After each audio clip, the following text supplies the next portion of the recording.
good evening, and thank you for tuning in to another week with Fathers Who Care.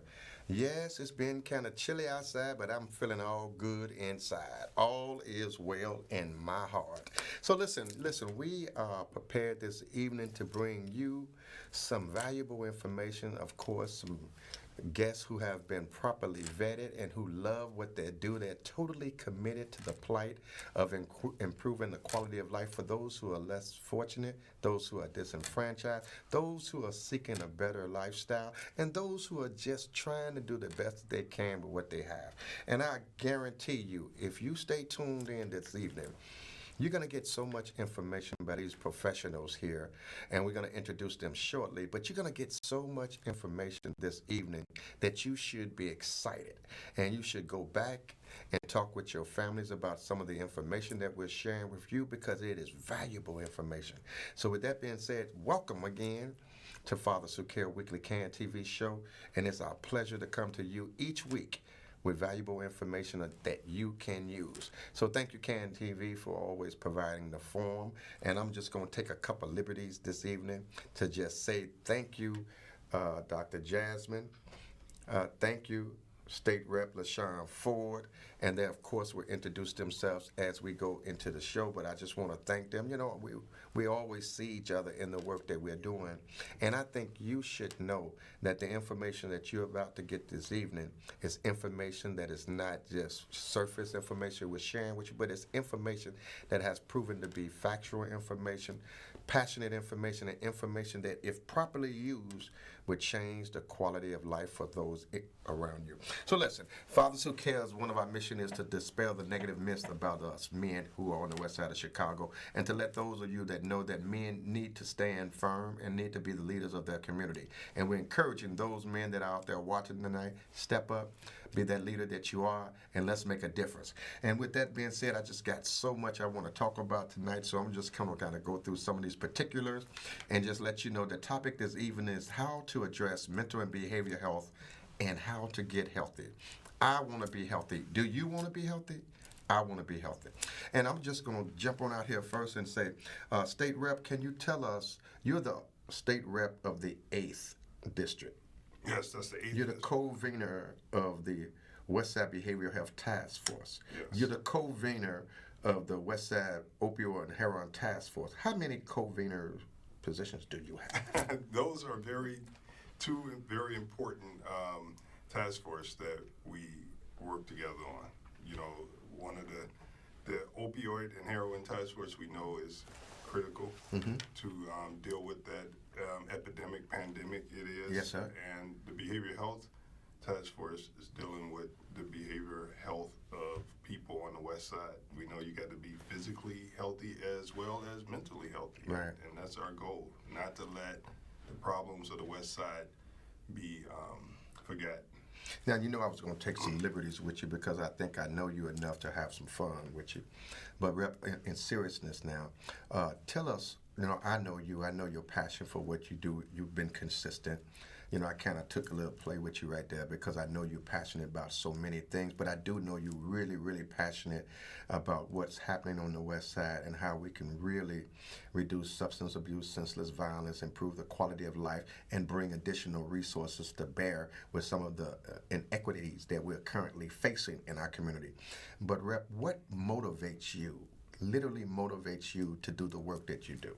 You know, I think, Pastor, one of the things that you have to remember is in order to be elected, you have to live in the community that you serve. Mm-hmm. So one, I live in the neighborhood and I see it every day. Secondly, I have some lived experience with some of the challenges that we experience in the west side of Chicago. Family members that's been struggling with substance use disorder, family members that struggle with behavioral health challenges, family members that struggle with criminal justice challenges. You know, so I have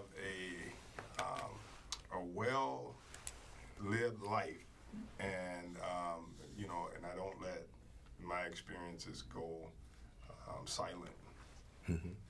Well, Howard is watching. You know Howard. Howard Lathan is watching. And now I'm going to turn over. Thank you for Howard for tuning in. And I encourage those of you who are watching to come on online and give us some likes and some love. And if you have some questions, go ahead and share them. And of course, I would be remiss if I didn't share the only doctor that I really want to keep contact with outside of my primary physician, and talk about some of the issues of the era of the day. None other than Dr. Wenice Jasmine, who's the medical director for the Office of Behavioral Health with the Chicago Department of Public Health. All-around good sister, all-around expert in the field of empowering folks, educating folks, enlightening folks, encouraging folks, and she has even time to run a private practice. So, Dr. Jasmine, tell us how you're doing today and why are you so passionate in the work that you're doing. And again, thank you so much for coming out this evening. Thank you for all the work you do monthly with us, and we look forward to seeing you again on the 2nd as we facilitate our monthly leadership forum. So tell us, Dr. Jasmine, tell us why you're so passionate. Me? Yeah, I'm originally from Brooklyn, New York, but in my many years of training, one of my final steps of training was actually working with the Cook County Health System here in Chicago, so that's how I landed here in Chicago. And in working with my patients in the Inglewood Clinic, I got to learn a lot of their personal stories. They were comfortable enough to share their personal stories with me.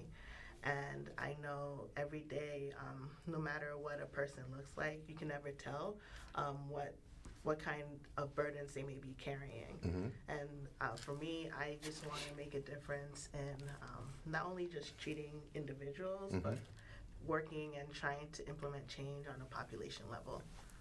And you're doing a wonderful job in that. I mean, I get the feedbacks all the time from our gatherings that we facilitate monthly.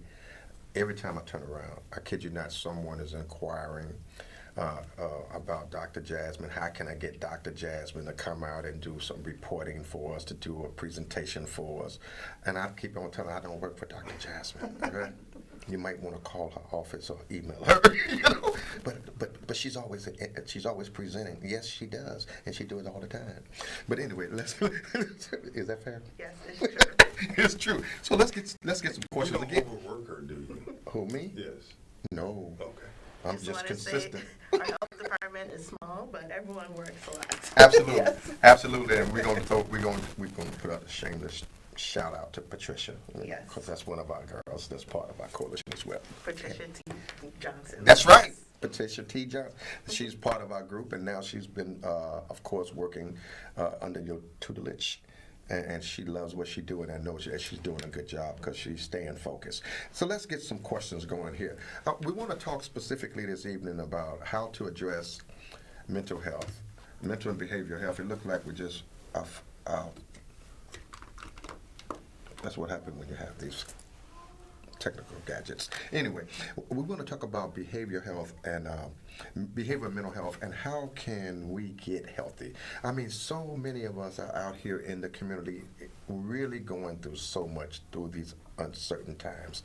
But Dr. Jasmine, and I think if we can kind of tailor some of our concerns to really focus on that folks are going through some things, and folks do realize, some of them, that they're going through, some may not.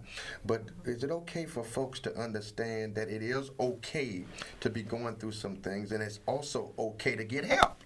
Yes. Is that fair? It's very normal experience, and part of our work is destigmatizing, talking about mental health, and also seeking help and support. So what is mental health? What is mental and behavioral health? Well, mental health, we think of it as a state of well-being. Oftentimes people highlight mental illness, but mental health falls on a spectrum. So you may have some good days, you may have some bad days. For people experiencing more bad than good, there are supports that can help. So that can mean talk therapy, it could be art therapy, it could be working with a group, or it may be medication for some. But it's okay. We all slide left and right on that spectrum. But it's always important to remember that there are always supports out there. And it's okay to seek it out, correct? Yes, So, definitely. and I like when you're presenting and sharing with the folks that we do, um, that you always provide facts and you also provide resources that folks can go and get the help. And they're not judgmental. The folks that they're going to are not judgmental. They are really professionals that are there to help them. Now, Rep, you have been a champion on the West Side of addressing some of the social ills we face in our community. You've, of course, have been chairing, convening the West Side Behavioral Health Task Force. Why are you so passionate about that, and what can we actually do with this task force to bring about real systemic change on the West Side? You know, you heard Dr. Jasmine speak about the stigma of behavioral health, and you know, when you look at the violence that's happening on the west side of Chicago, you know, it's really happening across the city, and many people are struggling from poverty. They're struggling from the pandemic. They're struggling from the violence in the neighborhood, and so people are suffering a lot in silence. Right. And so we want to make sure that we have this behavioral health task force to not only let people know that we're thinking of them, but to keep resources in front of them and to bring all of the agencies together that's funded to do the work of mental and behavioral health. And that's what the Behavioral Health Task Force is about, collaborating and making sure that we have places that people are able to reach out to for help. People need to know where they could go get help. There's enough help out there. It's not enough that we need more, but we have to use what we have to the fullest capacity. And you have challenged so many of us on so many occasions about these social ills that we are facing, but specifically about the Behavioral Health Task Force. You have challenged some of us and some of our community stakeholders, i.e. the different groups that I can name a few, but you know who I mean. And we are still convening, we're still talking with each other, we're still working with each other, we're still sharing resources, we're still sharing best practices, and we're still keeping the fight. We're staying in the good fight. And so what we know, you are so passionate about making sure that we collaborate. Yes. You're so committed to making sure that we share resources, pool resources, but making sure that we get healthy. Is that something personal?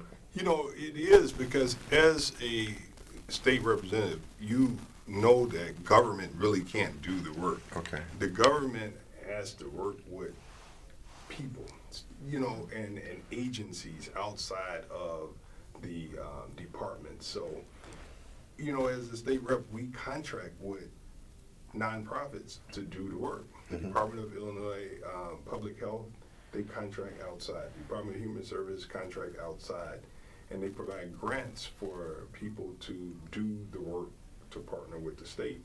So the state is not a real direct service type of program. You find direct providers. And so, you know, that's my job, to make sure people that's funded through the state, that they know the needs of the community and that we support them and bring them to the table to help people. Okay. Dr. Jasmine, you are a proponent of being healthy and making sure folks take a mental health break. Check that mental health to make sure you're healthy, right? What is the main finding of the Surgeon General's report on mental health and children? Yes, our current Surgeon General, he released a report in December of last year that focused on youth mental health. And the main finding was that because of the pandemic, or at the same time of the pandemic, he found that adolescents and youth had an increased symptoms of depression. And when looking, especially in the number of emergency department visits due to suicidal ideation, there was a significant increase in the number of children seeking help. And it really highlights the importance of not just looking at one's physical health, but addressing mental health.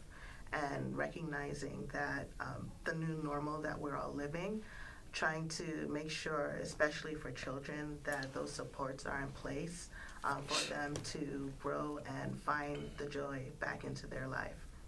And I can feel the passion when you speak. You're rather calm, Right. but you have so much passion in And what you knowledge. say, and knowledge, of Yeah. course.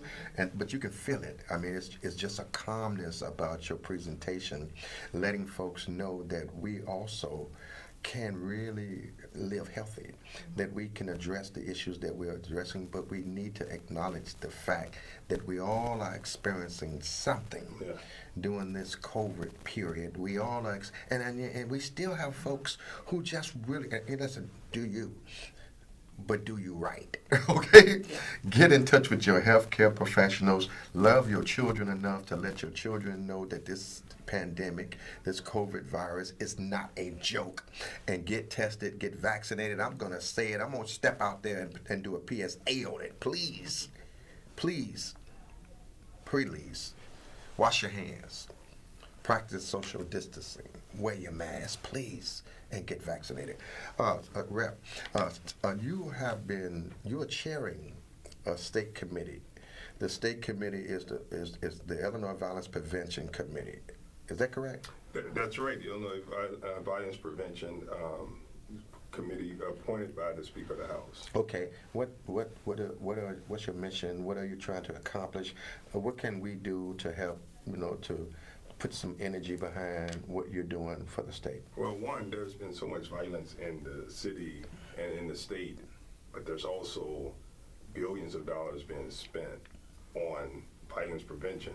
And it seems to me and many, the more we appropriate to reduce violence, the more violence go up. So one, the task force is charged with investigating those that receive violence prevention funds and let the public know where their tax dollars are going. We need to find out how their budgets are being used for best practices for budgeting for results, and make sure people recognize who they can reach out to for help. As I said before, our job is to appropriate funds, to partner with high quality services in the state so that they can help deal with some of the challenges that we face as a state. So this Violence Prevention Task Force is bipartisan, and we're working with social service agencies, law enforcement, state's attorney's offices, and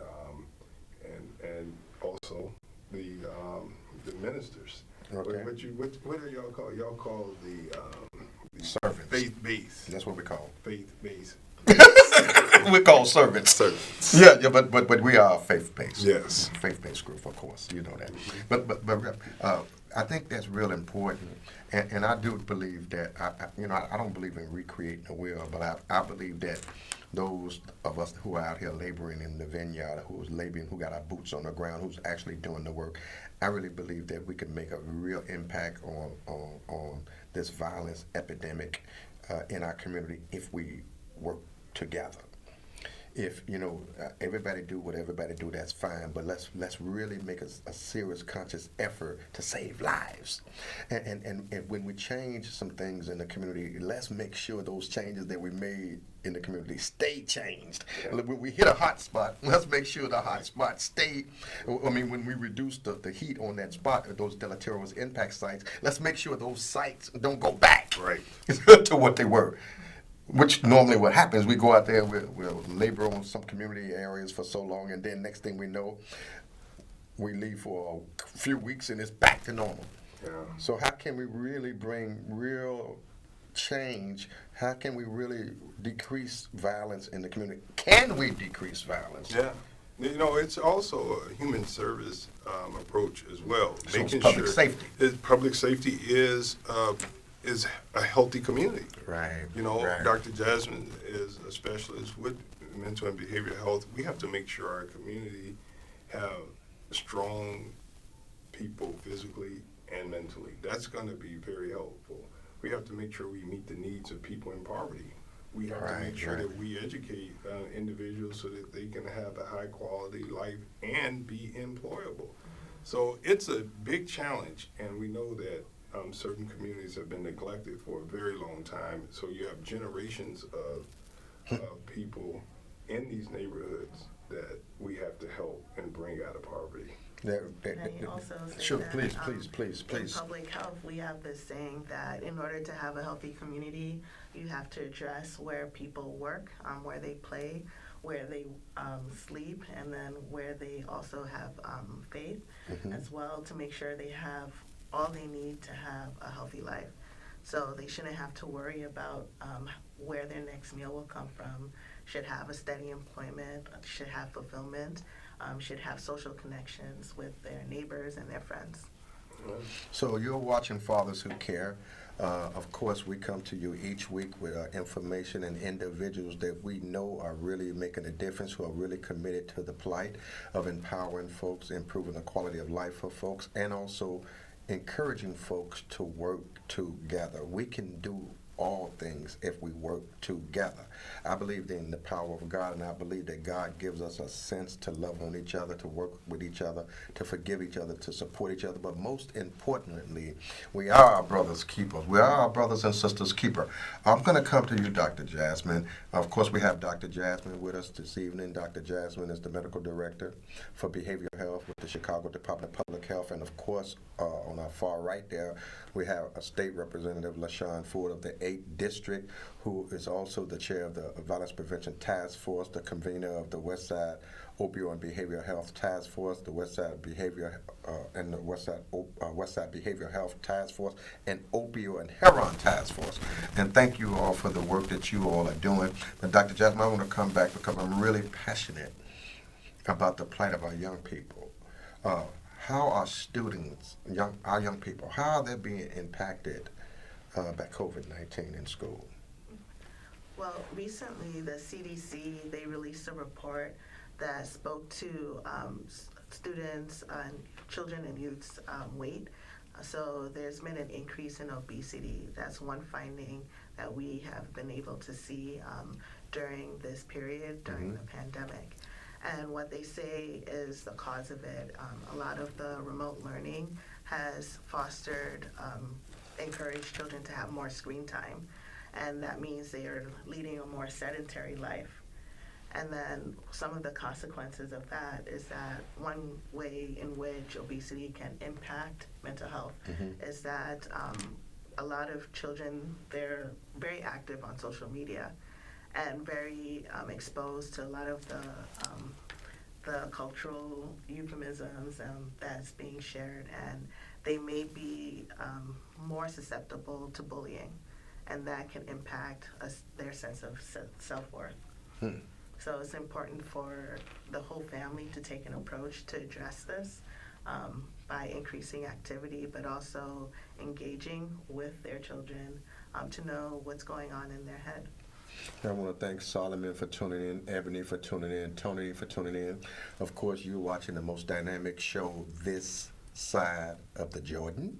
You have State Rep LaShawn Ford, and we have Dr. Jasmine, and we're talking about mental health. We're talking about being healthy. We're talking about bringing the resources and bringing the people together that we can really address mental and behavioral health on the west side of Chicago and bring about real systemic change, i.e. reducing senseless violence, reducing substance abuse, reducing obesity, loving on our babies, letting our babies know that they can be them best selves, but letting our babies also know that if you're feeling some kind of way and you don't know what you're feeling, it's okay to seek out help. So I'm going to come back over to you, State Rep, and I'm going to ask you, because you have been laboring and been for the young people, I mean, that's a passion of yours. What's happening, or what can happen, or what would you like to see happen on the west side of Chicago, where we all can come together and get back into that community of love, get back into that community of creating real social norms, cultural social norms that are impacting the fabric of our community and our children? You know, when you look at a healthy community, it's organized in a way, even if it doesn't seem like it. You look at a healthy community like Hyde Park, you look at a place like Lincoln Park, there's grocery stores, there's pharmacies, there are healthy places to eat. There are high quality schools. What I think the communities need on the west side is more activism. Activism to demand more for their tax dollars, to demand more for the people that they love and the people that they engage with. It's not going to happen without a fight. And so I'm hoping that people realize that, I think our parents always would tell us a closed mouth never is going to get fed. That's right. And even though certain communities have a lot, they still want more. And so there's a struggle for resources because it's a zero-sum game, and there's only so much money that's going to be allocated at a certain time. And so communities have to fight for the needs of the community. You can't just rely on a certain entity to do that. It's going to take a collaboration of the whole community to stand up and fight for what's necessary. And I believe we can. I do too. I've been out there laboring on the field. I've been rallying, marching, doing it all. When we have these misfortunes, Laquan McDonald, George Floyd, the likes. And so we rally. And I know what we can do when we really rally. How about if we rally for our children? Right. All right, before they become victims. Mm-hmm. How about we rally against the food deserts in our community? What if we rally to bring additional resources back to address mental health in our community? What if we rally to make sure that we have the life expectancy? Yeah. Dr. Jasmine, there's a life expectancy from Lincoln Park to Garfield Park, and it's so drastic. I mean, 18 years? Is that fair? Yeah, it's something like probably even more. But even yes, more, yes. okay. What do you think about that? What's your thoughts on that, Dr. Jasper? A lot of that has to do with what we at the health department see as a lot of the drivers of this life expectancy gap. So we know things like maternal and infant mortality contribute to it, chronic diseases, so increased amount of diabetes and high blood pressure also affects one's longevity. Whether or not someone uses substances, has a substance use disorder, even violence, so homicides can also impact one's life expectancy or the average life expectancy for an area if it happens frequently enough. And so to go back to what you're saying about activism, it's important for people in their community to ensure that their voices are heard when they interact with their local government officials, because the government is there to help serve you. So make sure if there's a need that your local government official knows about it, and they'll do what they can to help solve that need, to work with you to solve it.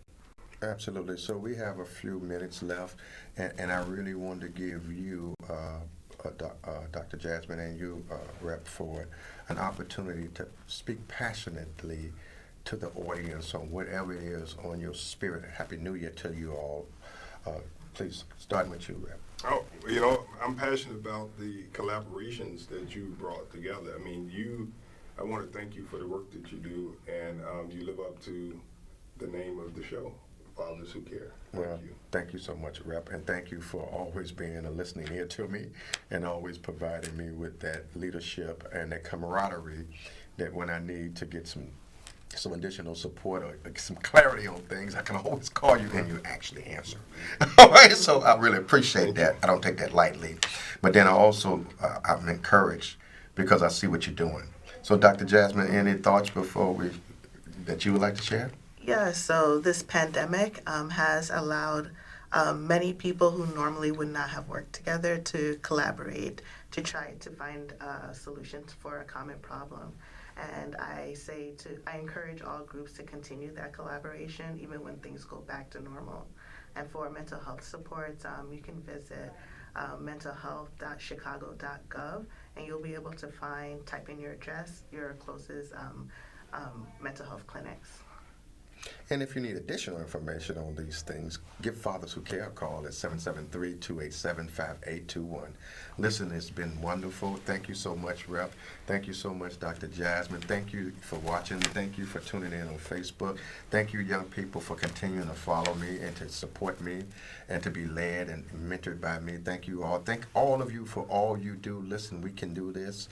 We can improve the quality of life on the west side of Chicago if we work together. So with that being said, God bless you. God keep you. Good night. Keep the faith and keep on striving to do the best that you can and live your best life. You know, live your best life. Get vaccinated. Get tested. Know your health status. Take a mental health break. I'm going to take me a mental health break when I leave. No. I encourage. Oh, when you leave I here? encourage Oh, everyone to okay. do All that. right. I'm going to take me a mental health break when I leave here. I'm going to Chipotle's. All right. Nice. Is that okay? That's all right with me. All Once right. in a while. Once in a while, once in a while. So listen, guys, we're having fun. We thank you so much for all you do, you guys. Thank you so much. Keep up the good work, and we'll see you all next week. God bless you. Good night.